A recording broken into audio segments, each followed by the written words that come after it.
Haleluya, puji nama Tuhan, salam sejahtera di dalam kasih kita Tuhan Yesus Kristus.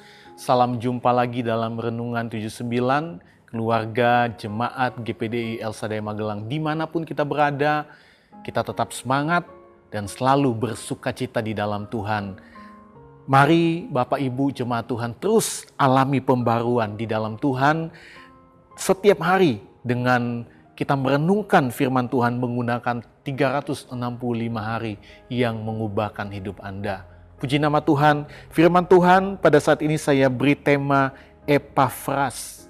Siapa Epafras? Kita lihat di dalam Kolose 4 ayat 12 dan ayat 13. Salam dari Epafras kepada kamu.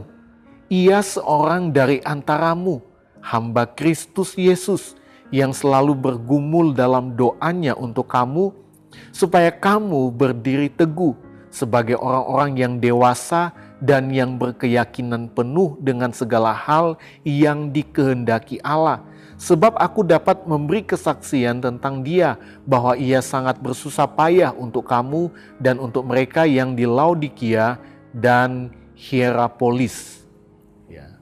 Nah, sekarang kita akan mengobservasi, ya. Surat Kolose ini adalah salah satu surat Paulus yang ditulis kepada jemaat di Kolose. Ya. Nah, di dalam pasal 4 dari surat ini mengandung nasihat-nasihat akhir Paulus kepada jemaat di Kolose. Dan di dalam ayat 7 sampai ayat 18, di sini Paulus juga menyampaikan salam dari berbagai rekan pelayanannya. Ya. Rekan-rekan pelayanan seperti Tikhikus, Onesimus, Aristarkus, Markus, Epafras, Lukas, dan Demas. Ya, jadi Bapak Ibu bisa melihat di perikop itu ada nama-nama yang disebutkan oleh Paulus. Mereka adalah rekan kerja Paulus, ya, yang menyampaikan salam kepada jemaat yang ada di Kolose. Nah, dalam renungan saat ini kita akan melihat dari ayat 12 dan ayat 13 yang sudah kita baca. Ayat ini menjelaskan pelayanan yang luar biasa dari rekan pelayanan Paulus yang bernama Epafras. Ya. Kalau kita menginterpretasi, ya, makna penting apa yang dapat kita pelajari dari Epafras? Yang pertama, hamba Kristus Yesus. Jadi Epafras ini adalah hamba Kristus Yesus. Epafras disebut sebagai hamba Kristus Yesus. Gelar ini menunjukkan bahwa kehidupannya sepenuhnya didedikasikan untuk melayani Tuhan. Ia hidup bukan untuk dirinya sendiri, tetapi untuk Kristus yang telah menebusnya. Dan jadi kita lihat bagaimana pelayanan dari Epafras, ya, begitu giatnya dia bekerja buat Tuhan, melayani Tuhan. Ya. Dan Rasul Paulus juga dalam surat ini mengakui kerja keras dari kesetiaan Epafras dalam melayani Tuhan dan jemaat Tuhan. Dedikasi dan pengorbanan yang dilakukannya demi kesejahteraan rohani jemaat, ya. Paulus juga menyaksikan itu, ya. Dia juga menceritakan, ya, dedikasi yang diberikan oleh Epafras dalam melayani Tuhan, ya, disampaikan kepada jemaat Tuhan yang ada di Kolose, ya. Ini sesuatu yang sangat luar biasa, karena seorang Rasul Paulus pun mengakui kehidupan pelayanan dari Epafras. Nah, makna yang kedua yang kita bisa lihat dari Epafras ini adalah dia seorang pendoa. Epafras adalah seorang yang selalu bergumul dalam doanya.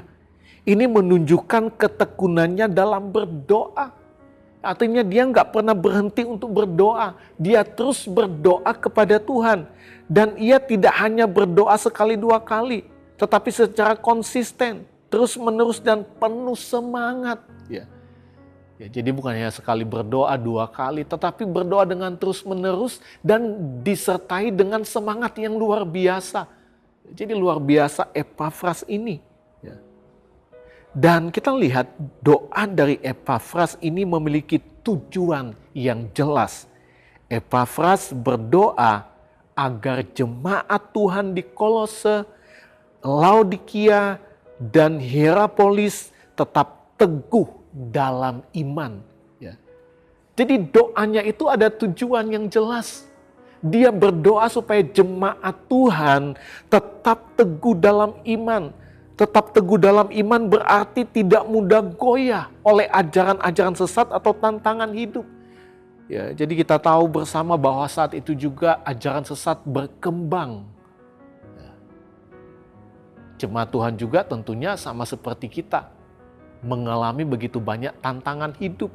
Itu sebabnya Epafras ini berdoa supaya jemaat Tuhan tetap teguh dalam iman dalam menghadapi ajaran sesat. Mereka tetap kuat, mereka tetap ingat kepada firman Allah, mereka tetap ingat kepada Tuhan sebagai juru selamat mereka. Ya. Dalam menghadapi tantangan supaya jemaat Tuhan dikuatkan, tidak menyerah, supaya mereka memperoleh jawaban, mereka memperoleh kemenangan di dalam Tuhan. Itu yang menjadi doa Epafras kepada jemaat Tuhan. Kepada Tuhan untuk jemaat Tuhan di Kolose, Laodikia, dan Hierapolis. Epafras juga berdoa supaya jemaat memiliki apa? Kedewasaan rohani. Artinya supaya jemaat dapat memahami lebih dalam kehendak Allah, memiliki hubungan yang intim dengannya dan menunjukkan karakter Kristus dalam kehidupan sehari-hari. Jadi ini doa yang sangat jelas dari Epafras supaya jemaat Tuhan, ya, dia berdoa supaya jemaat Tuhan itu semakin intim dengan Tuhan, supaya jemaat Tuhan itu mencintai setiap ibadah, jemaat Tuhan itu mencintai firman Tuhan, merenungkan firman Tuhan, dan bertumbuh dalam kedewasaan oleh firman Tuhan. Ya. Hidup melakukan setiap firman Tuhan setiap hari. Ya.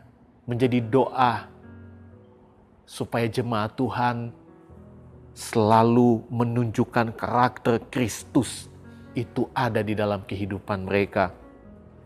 Jadi luar biasa dedikasi yang diberikan oleh Epafras demi kesejahteraan rohani jemaat Tuhan.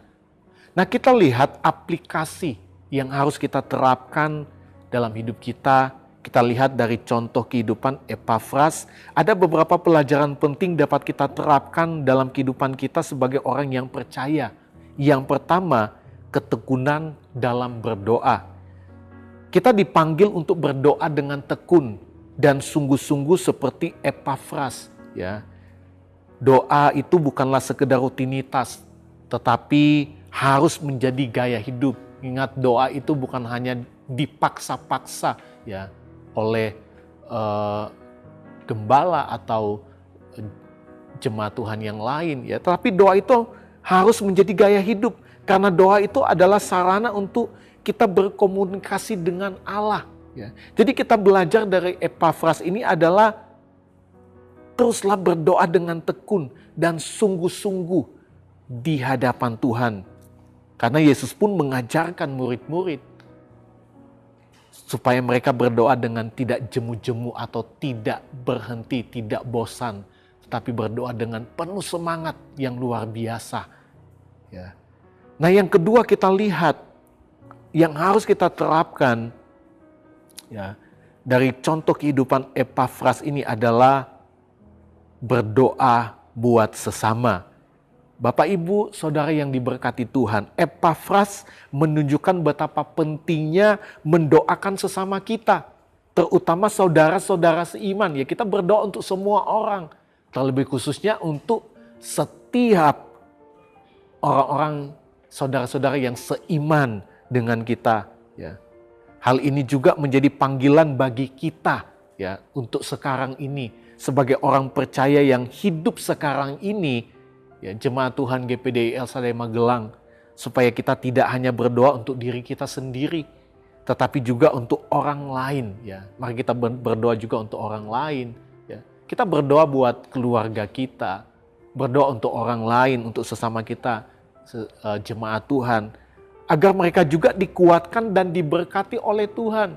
Ya, kalau kita mengikuti doa pagi, ya, di hari Kamis, hari Sabtu itu ada kita mendoakan, ya, ada kertas, ada nama-nama yang harus kita doakan. Ya.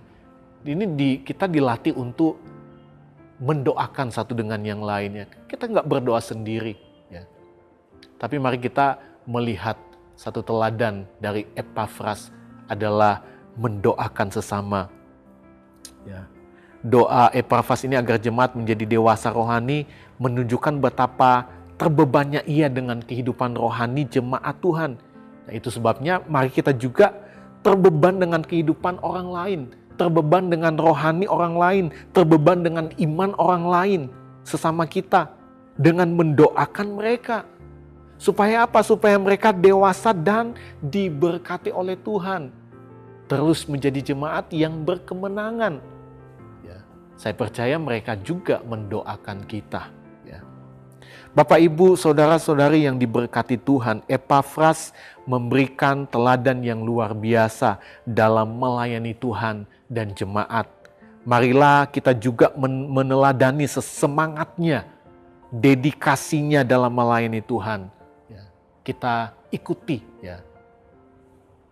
Kiranya Tuhan menolong kita untuk hidup seperti Epafras. Ya, Tuhan menolong jemaat Tuhan untuk hidup seperti Epafras, setia dan berkomitmen dalam pelayanan kepada Tuhan dan sesama. Tuhan Yesus memberkati kita semua. Terima kasih Bapak, Ibu, saudara-saudari yang telah mengikuti Renungan 79. Kiranya setiap renungan yang sudah kita dengar dapat menjadi berkat bagi kita semua. Dan bagi Bapak, Ibu, saudara-saudari yang ingin doakan untuk pokok doa tertentu, mau menceritakan kesaksian baik mujizat, kesembuhan, ya, pemulihan masalah keluarga dan lain-lain, dapat disalurkan melalui chat dalam WhatsApp di 081327420088. Tuhan Yesus memberkati kita semua. Mari kita berdoa. Segala pujian, syukur, hormat, kemuliaan hanya bagi Tuhan Yesus di tempat yang maha tinggi. Terima kasih Tuhan buat hari ini kami boleh kembali menikmati kebenaran firman Tuhan. Ajar kami untuk hidup Tuhan dengan dedikasi di dalam melayani Tuhan, semangat yang luar biasa dalam melayani Tuhan dan sesama.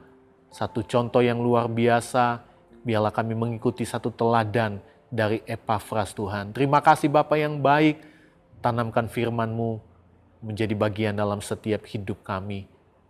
Tuhan berkati seluruh jemaat Tuhan, dimanapun mereka berada, berkati usaha pekerjaan mereka, berkati rumah tangga mereka, studi mereka, yang sakit Tuhan jamah, Tuhan sembuhkan. Terima kasih Tuhan, Allahku Engkau. Keluarga besar jemaat GPD El Shaddai Magelang hendak bersyukur kepadamu. Allahku hendak meninggikan Engkau. Kami bersyukur kepadamu Tuhan, sebab Engkau baik, bahwasannya untuk selama-lamanya kasih setiamu. Terima kasih Tuhan Yesus. Dalam nama Tuhan Yesus Kristus kami berdoa. Haleluya. Amin.